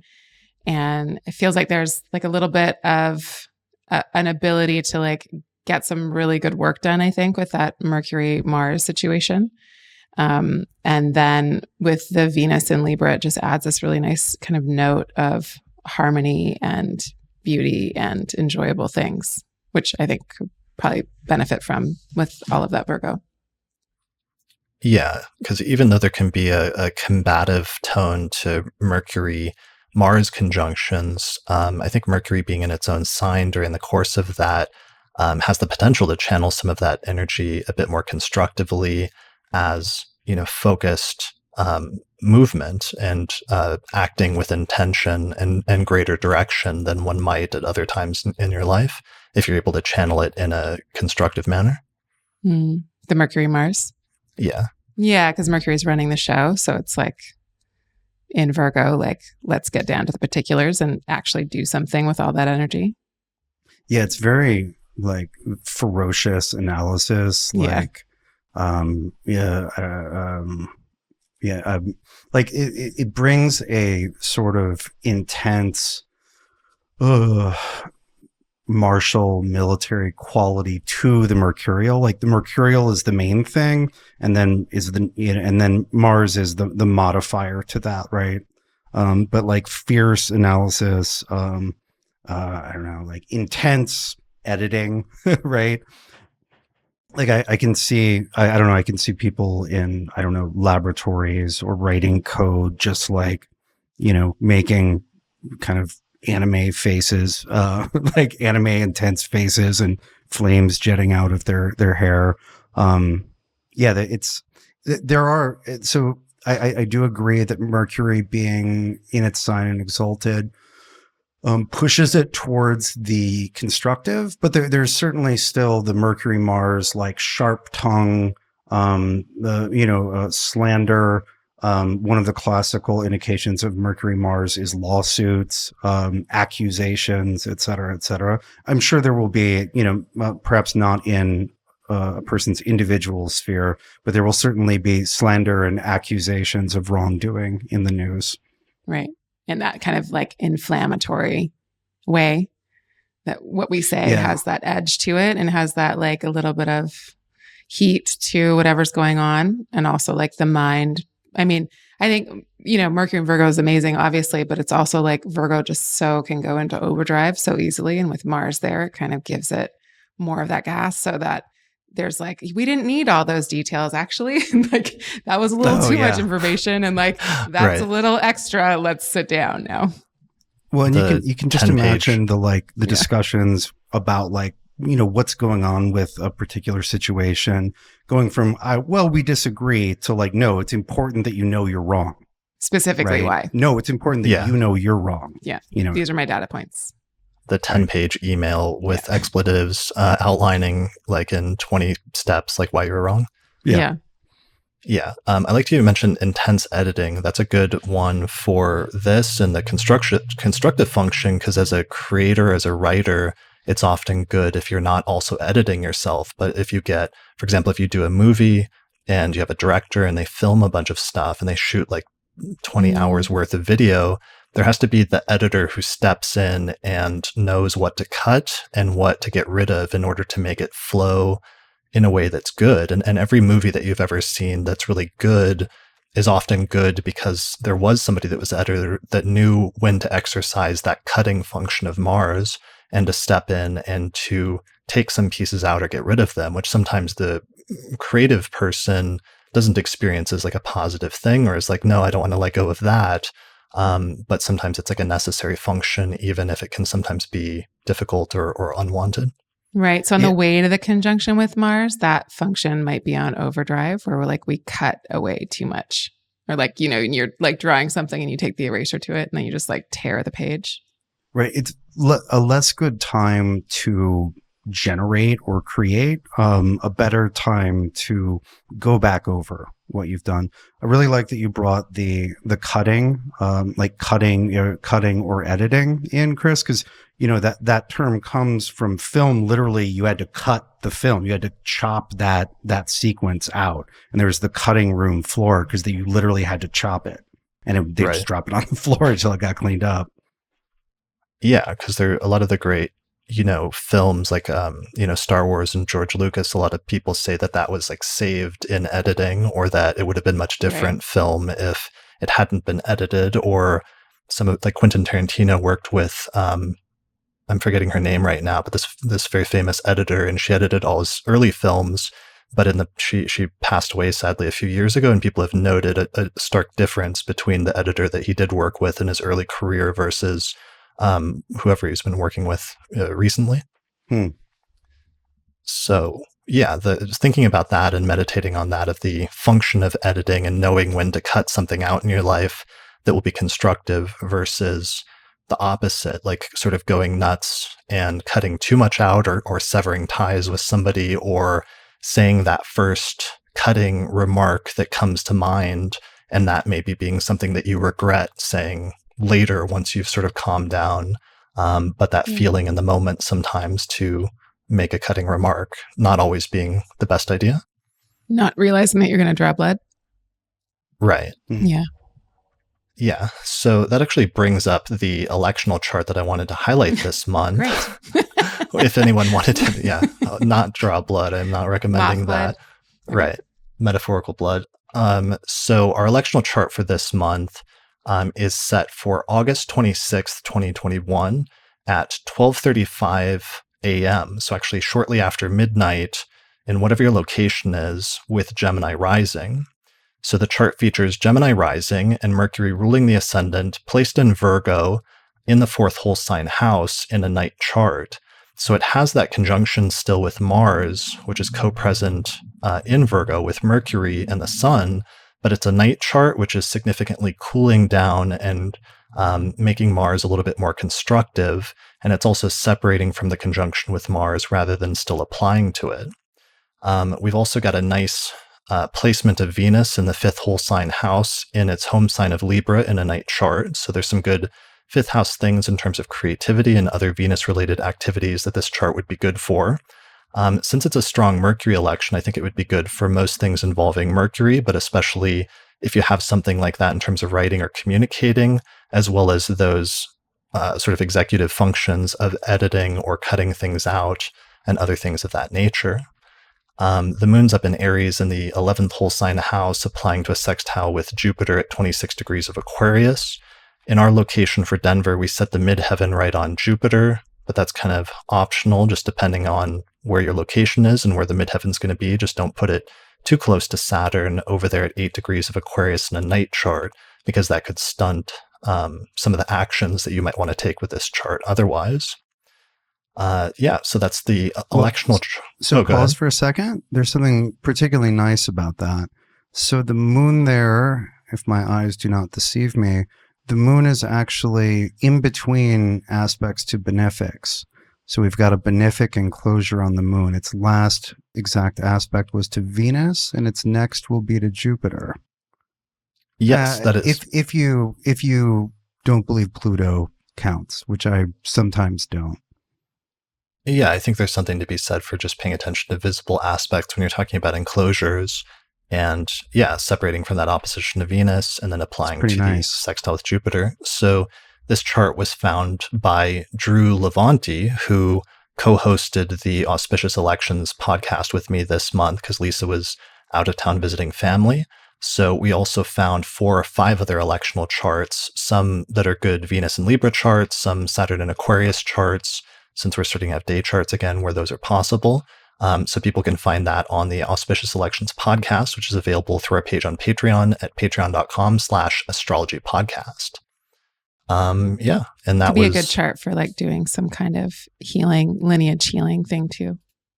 Yeah, there's a heavy fourth house emphasis, which could be like home, living situation, but also family, ancestry, things which are private, or even things which are hidden or not meant to be seen or not meant to be sort of publicly visible, even if they are important or strong in their setting a sort of strong foundation for you. Yeah. Like if you want to do like a cord cutting ceremony or something like that at midnight. Yeah. Sometimes that's necessary, and sometimes, cutting ties in some way can be necessary in healing. Yeah. So thinking about that and the necessity sometimes of cutting something out of one's life, and when that's constructive as opposed to when that's destructive, that might be one of our major themes this month with that Mercury transit with Mars. Yeah, I like that cutting idea. Maybe like for being cutting like, we're not out, coming home for Christmas. Right. Or so to take it outside of, or to take it to a different place than I don't know, ancestral trauma. You could also, like, there are things that, often we want to cut out of our lives, like, a habit that we know is rooted in deeper feelings, but we're like, I'd love to not feel those, so I'm going to keep up with this habit. Whether it's watching too much TV or eating candy or, smoking cigarettes or whatever it is, like cutting that out with that Mars Mercury in the fourth, that makes a lot of sense. It was like a foundational good. Yeah, something is connected to it. Yeah. Right. Yeah. The like that like Band-Aid, whatever you made the Band-Aid out of. So this is reminding me also of something I wanted to mention briefly in passing related to Mercury and Virgo, and it was just making me think about books and talking about the process of like editing and things like that. But the other day, Mecca Woods posted on Twitter this quick tweet about the Women's Prison Book Project, and was saying that they have an influx of requests for astrology books, but they actually have very little of them on hand to send out to women who are in prison and who are looking for book donations. So I actually wanted to recommend, and I got the contact information and asked them about it and asked if it would be okay. And they said it would be. So if anybody wants to donate astrology books to this project, I think this would be a really great project to donate books to. So it's the women's, so send them to the Women's Prison Book Project at 3751 17th Avenue South, Minneapolis, Minnesota, 55407. Or you can find out more information at wpbp.org. The only requirement is just no hardcover books. It should only be softcover books because most prisons don't allow hardcover books. Ideally, they want them to be general purpose, like instructional astrology books, and not ones that are just for specific signs or for specific dates, like your astrology for 2019 or something that's just going to age out really poorly. I sent a couple boxes of my book over there, but I'm hoping we could just like flood them with astrology books, like good astrology books. And then I think that would, be very helpful, but also just I can imagine that there would have been an uptick in interest in astrology books over the past few years, just due to the general popularity of astrology. But if nobody's donating them, then they don't really have any to send out. Will they take gently used books? Did you find out? They will take used books as long as they're in good condition. I think that's the only thing, is just hopefully send like good condition astrology books and not ones that are falling apart. Yeah. All right. So check out the website for more information about that. And people can also make donations, or they have like a wish list or a wanted list that you can buy books from there as well. Quick question, Chris. Is this like an ongoing thing, or is this like a drive where it'll be over? Because I'd like to send some of the second edition of Faces, but that's going to be a little bit. Yeah, it's an ongoing thing. If anybody listens to this at any point in the future, it's something that's been going on for years. It's like a volunteer and a nonprofit organization that donates books to women that are in prison or women that are incarcerated. So yeah, anytime in the future, if you want to send books in, just feel free to send a box or however many boxes that you want, and they will gladly accept them, and then they'll send them to different places around the country. All right, cool. So that's my Mercury in Virgo announcement for this month. We're getting into the later half and the later portions of like the last week or two of the month at this point, right? Yeah. So right before Venus goes into Libra, it makes a really nice trine to Pluto. And like that Venus in Virgo is with Mercury for a bit, and Mars, of course. But there's that kind of like alchemical or maybe even transformative, like Venus having been in Virgo for a second, very like priestess vibes. What kind of like self reunification, purification, kind of like rituals are you up to? And then moves into Venus. Austin, what were you going to say? I cut you off. Oh, no, you didn't. I don't think you did, at least. Actually, I was probably making a face like I wanted to say something, but I don't think I actually started. Yeah. I was going to say like, I was going to say, oh, let's not skip that second full moon, but this is before that. So that's why sorry. There's this really like, that's a pretty Virgoan moment to have Mercury, Mars, and Venus all there. And they all like skip through those outer planets on their way out. It's like that 1, 2, 3 kind of thing. So Venus does that third thing where it's maybe an easier kind of, or I don't know if it's easier, but had that opposition to Neptune and then goes to the trine to Pluto. So it's like kind of unearthing something. I always think of like part of Venus and Virgo as being very kind of connected to or tied to oneself, for that kind of like marriage to the self. Yeah, look at that. So, the Moon Venus conjunction at 24 Virgo occurs like right at the same time as that trine with Pluto at 24 Capricorn. Yeah. Yeah. Let's be able to see that right after sunset. Mm-hmm. What were you about to say, Chani? Oh, I thought Mercury was already there, but it's just about to be there. It's moving super fast, so it moves in like within a day or within 24 hours of that. Right. Yeah. Okay. And so then shortly after that, clean up your room. That's a good Venus and Virgo. Yeah, like clean rearranging altars, things. Weed your gardens, clean your bedrooms. Yeah, both literally and metaphorically. Yeah. Then we get Venus ingressing into Libra on August 15th. So Venus returning to her home sign, where she's going to spend the rest of the month of August. Do either of you have feelings about that? We do have a nice trine then from Venus in Libra trining Saturn from 8 degrees of Libra to 8 degrees of Aquarius on August 23rd. So I like some of the aspects that Venus is making during its trip through Libra.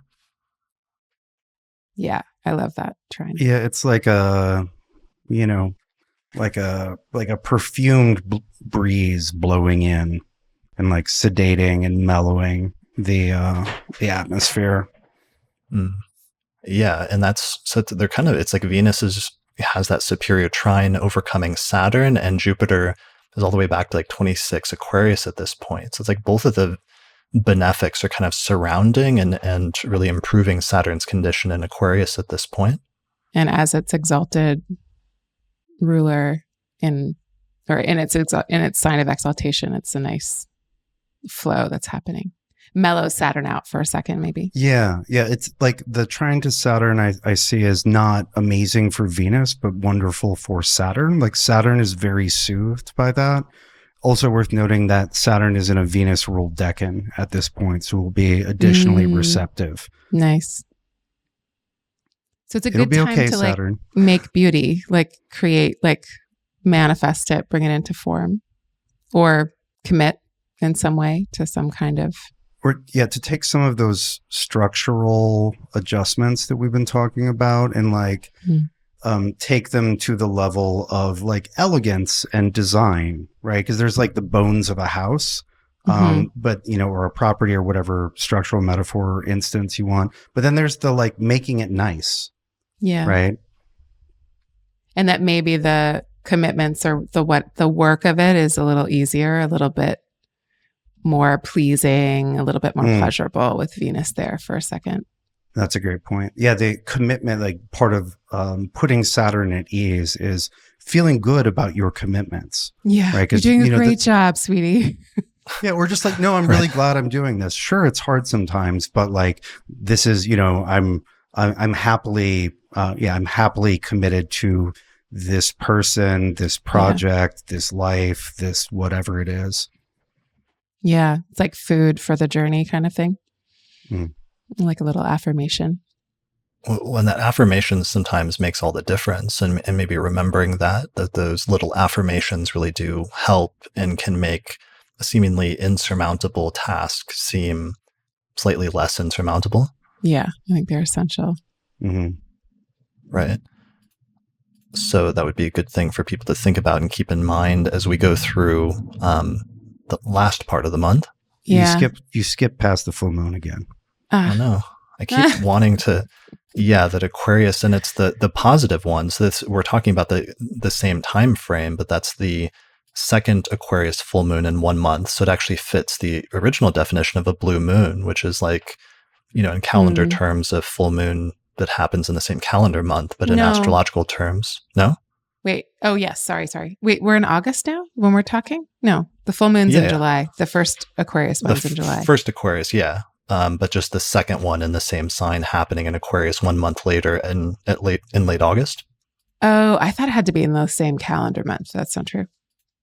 Well, yeah, that's the classical definition of a blue moon is in the same calendar month. I'm just saying, if we were to apply that to astrology, we can still sing the song. Yeah, we can still sing the song, but just about it being in the same zodiacal sign. Yeah. So here it is at 29 degrees of Aquarius on August, looks like 22nd for most people. It looks like it'll take place on the 22nd of August. So this was the more positive full moon that we were kind of talking about and comparing favorably to the more tricky full Aquarius full moon at the very end of July that was much closer to Saturn. This one instead is taking place at 29 degrees of Aquarius in a pretty close conjunction to Jupiter at 26 degrees of Aquarius. And it looks like that morning, as it's going exact, the morning of August 22nd, right before sunrise, you'll see in the night sky, the Sun-Jupiter conjunction will be setting over the western horizon. Moon. And then, the moon. And just after that, the sun will rise at sunrise over the eastern horizon in Leo as that full moon is going exact. Yeah. Yeah, it's good. Right. So we have all of the dynamics that we just talked about with the Venus-Saturn trine. Right. That mellowing Saturn, it's going to be okay. And that's additionally useful here because this is a Saturn ruled full moon in the sign that Saturn's in. This is the like all benefics in attendance version of the July full moon in Aquarius. I prefer this one. Yeah. And Mars is tucked away. So that's cute. Yeah. And Mercury's past that conjunction with Mars. Like there's still, there's still some fire, Heat. But it's like Mercury is getting to act more independently. Yeah.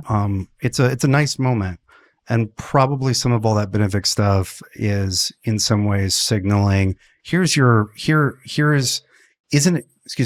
how nice it is to figure things out and to put them, to implement solutions, to do workarounds. Like you got all this information about all the problems in these fixed areas, and then you probably try to do something about it. And then here you go. Sometimes when you when you work on things, they get better and it feels way better.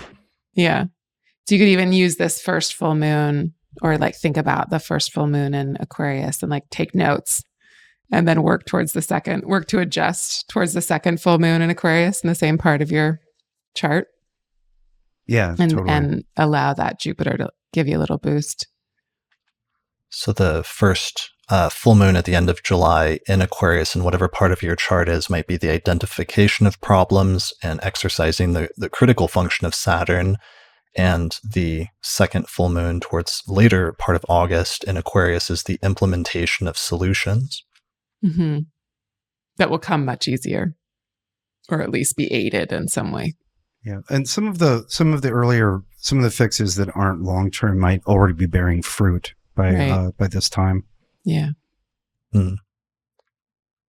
All right, interesting. I like that. And if you have any planets in those late degrees of Aquarius, they're going to get an interesting highlight and also like a bit of a lift. Like this would be the second, well, depending on the degrees, but it might be the second time that Jupiter's come back to it. And then with a full moon added there, then it could give you maybe an interesting piece of news or something like that around the full moon.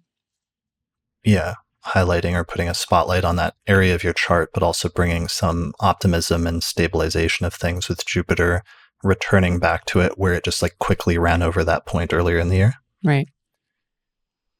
Yeah. So a little bit of, how do we put this? Relief for the beleaguered fixed sign natives. Right. Who've, gone through it, especially by the time we're recording now, at the end of July, it's been rough. Yeah. But help is on the way. Momentarily. Yeah. Some help. Nothing's permanent. Yeah. Yeah. We will take what we can get, I will say, as a Aquarius rising native. So,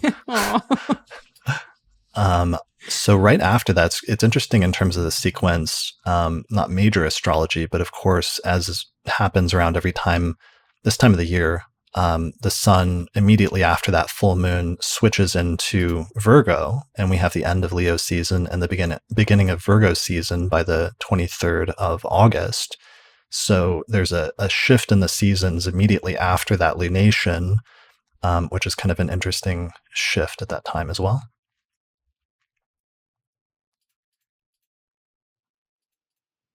It's very back to work.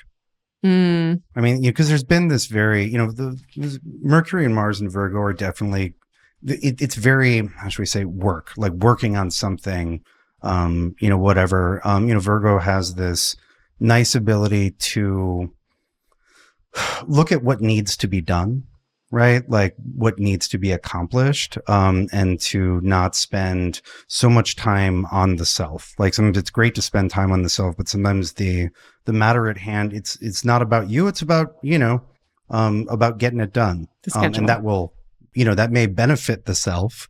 But the sun's movement into Virgo, joining them, it really reinforces okay, like, wasn't that wonderful? Like, let's get it done now. Mm-hmm.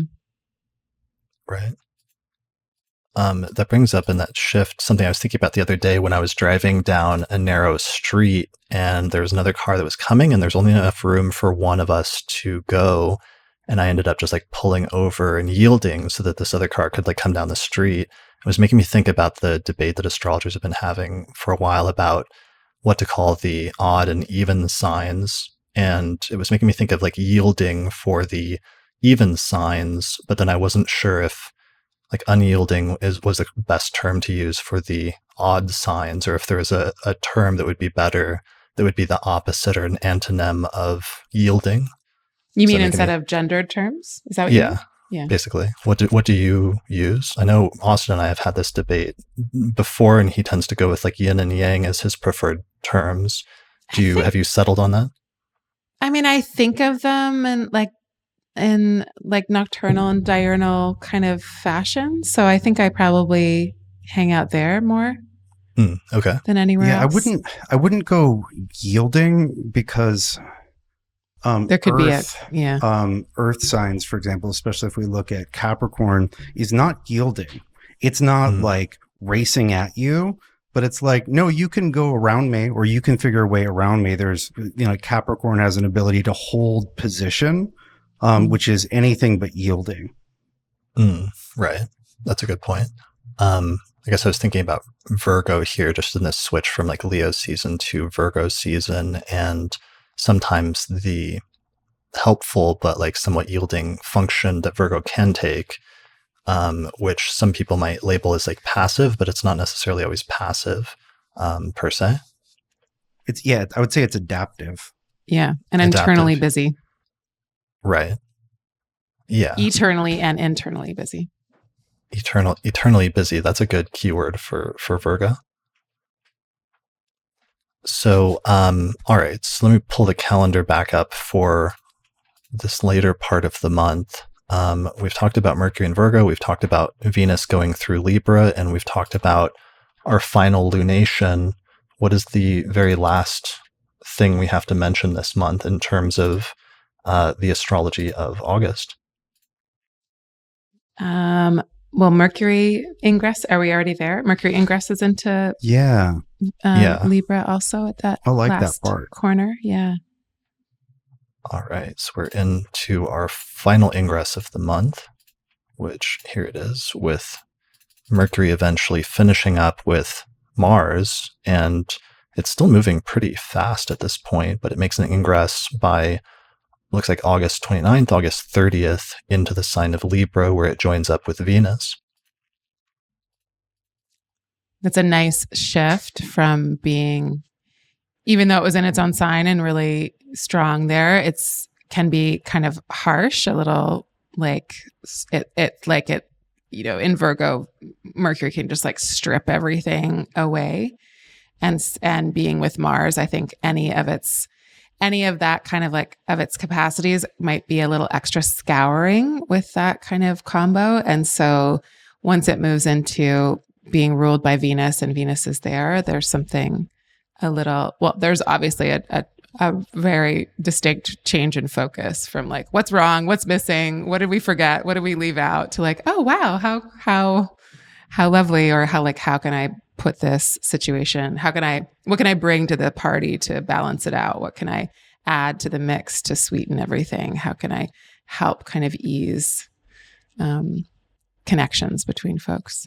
Yeah, it's certainly much more fortuitous for social gathering. right? Because if there's a gathering where people are going to talk, then Mercury is involved. You'll have much more pleasant conversations once Mercury goes into Libra. Yeah. And Chani, did you use the term scouring for Mercury and Mars and Virgo? I love that. Yeah. Yeah, it's very like, what is it? Steel wool. Yes, exactly. That's what I was thinking. And there's some things you have to bust out the steel wool to get off. Definitely. And then you can ruin the thing completely. Right. But you don't want to like, that's a not so gentle exfoliation. Right. Right. Yeah. So it's good for like research, maybe like getting down through the layers of things. That's why like that electional chart, Chris, it's like you could be really kind of like peeling back the layers of something with that chart, with like getting down to the core, the roots of something, not even necessarily like familial or ancestral or anything like that, but just like getting down to something. But if you apply it to yourself, like how you relate to yourself or how you relate to others, it can be a little fraying. Yeah, getting to the bottom or getting to the core of something, but it can be an intense or a process that's a little bit rough or abrasive, I guess is one of the keywords that's coming from the steel wool analogy, is there's an abrasiveness to that chunk of the month of Mercury going through Virgo. But then when we have this and it's ingress, only doing its job, it's like that's its job. That's what it's supposed to do. Right. But then there's this shift to more of a softness or a sweetness to Mercury is some of the keywords that you're using once it switches into Libra in this part of the month. Or at least a lightness, like some butterflies. Yeah, I would say grace, out. Maybe. Yeah. Mm. Mm-hmm. Right. Graceful and diplomatic. Mm-hmm. Yeah. I like that. And that is basically setting up our shift into the month of September. So we kind of end on that sweet note or a graceful note of Mercury moving into Libra at the very, very end of August. So yeah, I think it seems like things start out a little bit more challenging with some of the configurations in late July and the early part of August, but then we start hitting some more flowing ones towards the later part of August and that other full moon in Aquarius later in the month. Mm-hmm. Yeah, it's almost like it takes almost the first 2 weeks of August to get done with all of July's after effects. Mm-hmm. Mm-hmm. Yeah. And then we skipped over. So August 28th, 29th was important. And I meant to mention because there's actually an astrology summit that's happening on those 2 days and the very tail end of Mercury in Virgo. And this is the very last Fresh Voices in Astrology Summit, which is taking place the 28th and 29th of the month.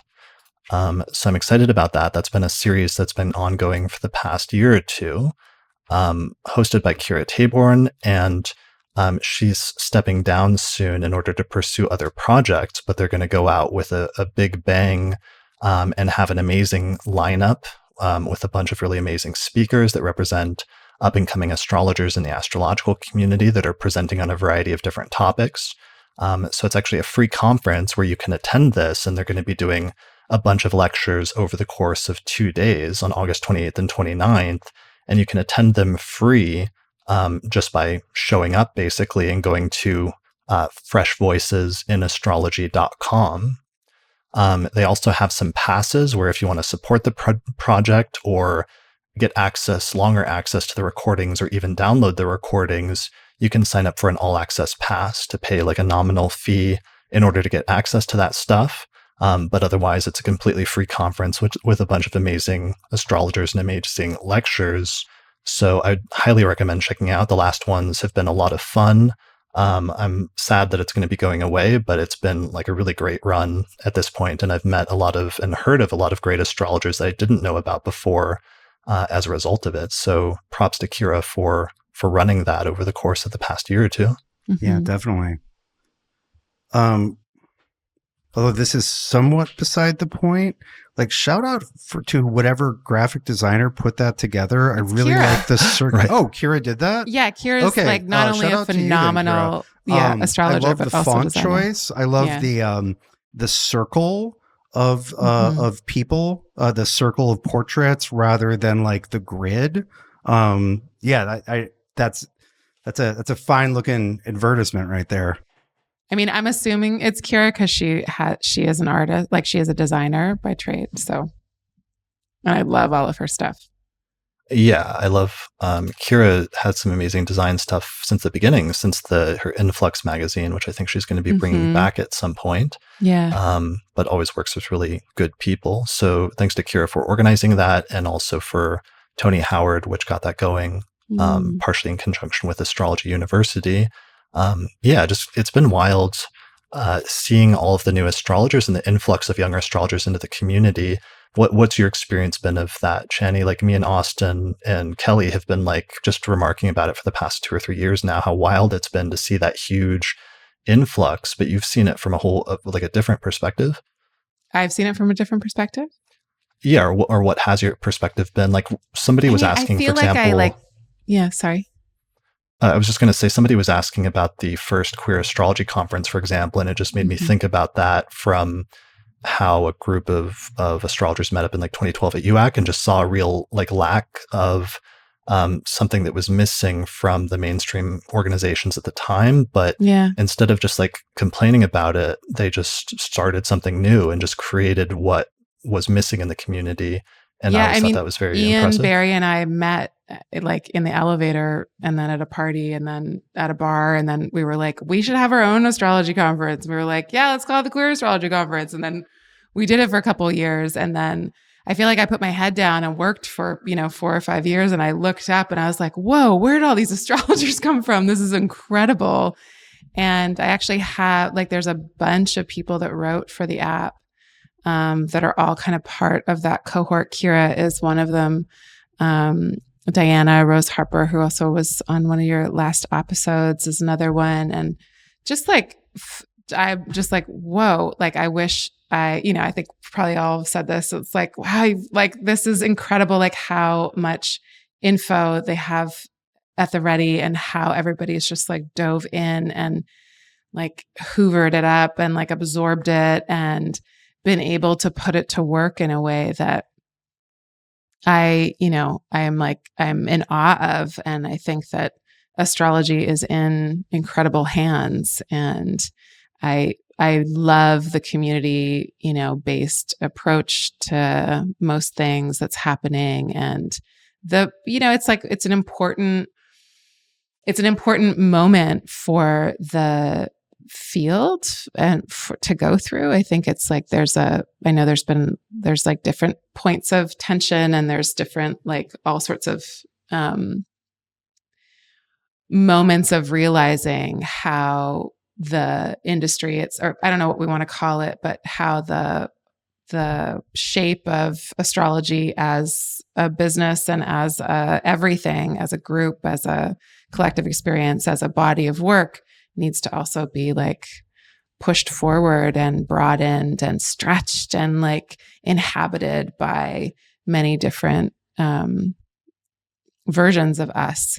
And so it's gorgeous. I'm thrilled, it's like, and I'm just a fan of so many folks that are coming out and learning so much, it's like, it's really beautiful also to watch people go into their own like specific kind of domain of astrology and feeling like how wide and spacious it is. I don't feel like I don't know. I don't know how you both feel, but I don't feel like I had that when I was starting out. It was like astrology. And it wasn't like you could go into like, all the different branches just starting out. And then within all the different branches, there's so much there too. So I obviously am like a tradition junkie. So I love that these folks, that kind of cohort is too. And that the roots of everything are being claimed, reclaimed, looked at, studied, understood, and honored. I feel like it's a deep honoring of where it's all from and what it all means. Yeah, that was something I found really touching about the end of your book was you thanked more than anybody else Demetra and the effect Demetra and her teachings have had on you, especially partially in terms of traditional astrology. Yeah. You want me to cry?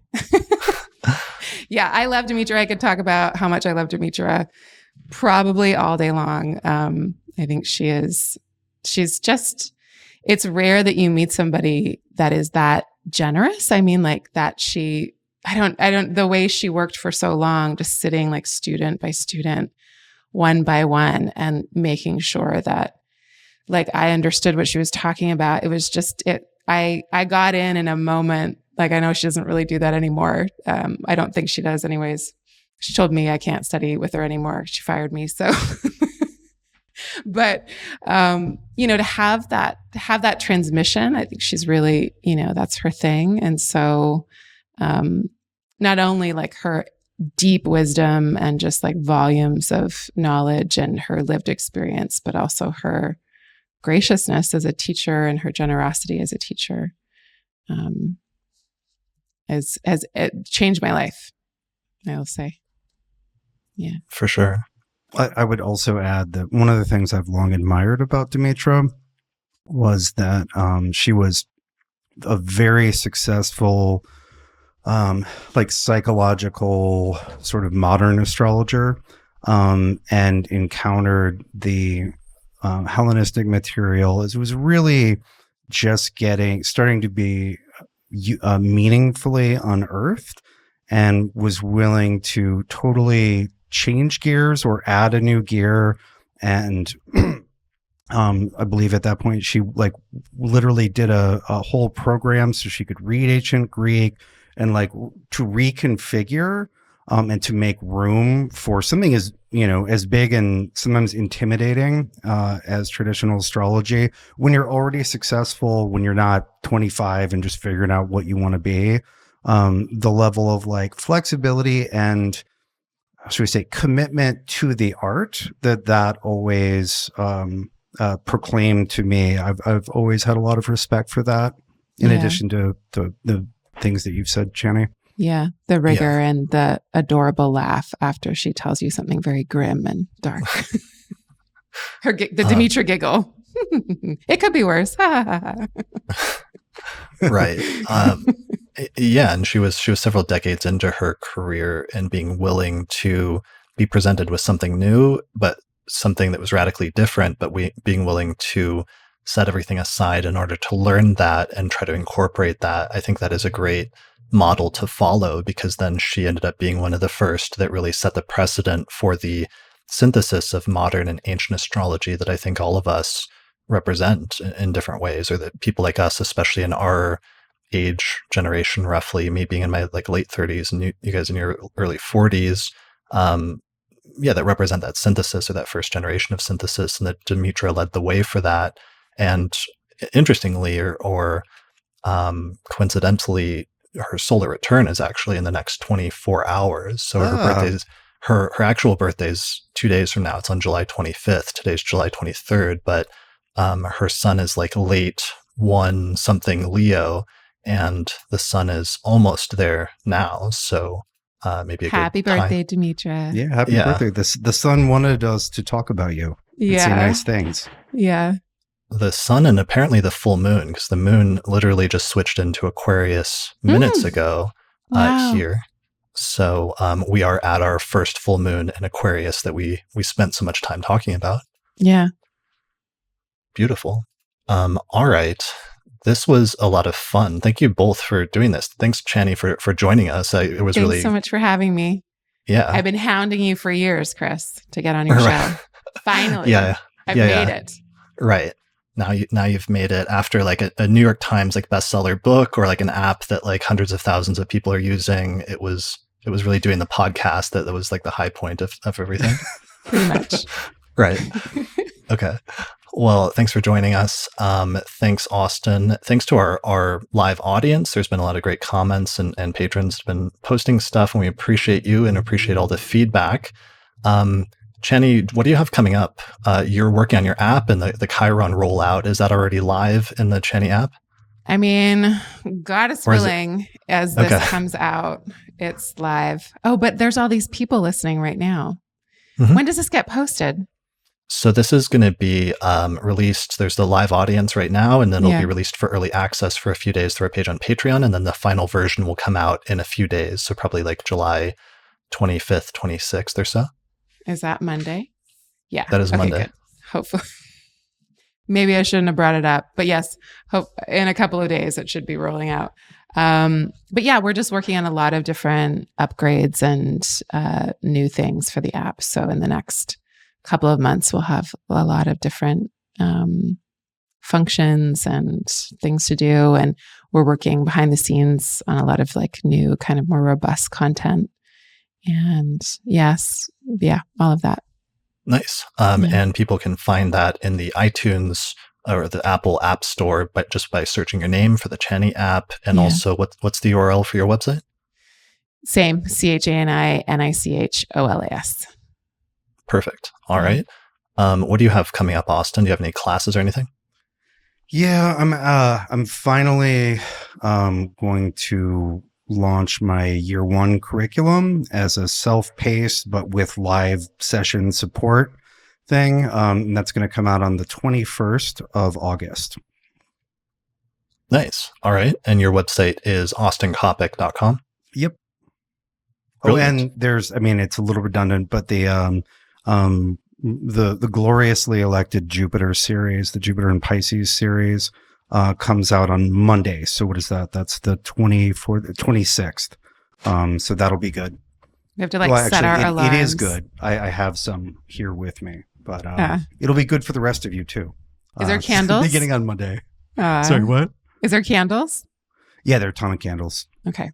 That's the thing I'm always like trying to get. It's like trying to get the new Fendi makeup. I really like the candles. Candle. I love the candles. Kate was not as excited about candles. She's like, really, you like these? I was like, yeah, it makes the whole room feel like the thing that it's supposed to. Yeah. And we were having such a hard time with something, and we did the Mars candle, and it just it moved everything. It was amazing. Awesome. Yeah. There's a picture of one of the candles off there from the Jupiter and Pisces series that's launching Monday, probably the same day this episode drops. So people can check that out at sphereandsundry.com. And as for me, I'm just going to start recording the audio version of my book, Hellenistic Astrology, The Study of Fate and Fortune. Oh my God, Chris, that's amazing. It'll take you 7 years. It's going to take a while. Yeah, it took 10 years to write it, so we'll see how long it takes to record. But people have been asking for a while, and I'm finally going to break down and do it because everyone's been asking so politely and sometimes not very politely. I'm going to send you like a 50-pound bag of cough drops. Yeah. Okay. Like a big dog food bag. Yeah. Did you do an audio version of yours, Chani? You did? Me? Did you yeah, I did. Mine doesn't, I did, but it's a lot. It's a very choose your own adventure. So I don't know how it, the listening of it. But Austin, will you do 36 Faces? No. That would be nice. I gotta get the I know you've got the workshop, but. I mean, I guess, I don't know. I think I would like somebody else to read it. Somebody who's like a vocal performer of some sort.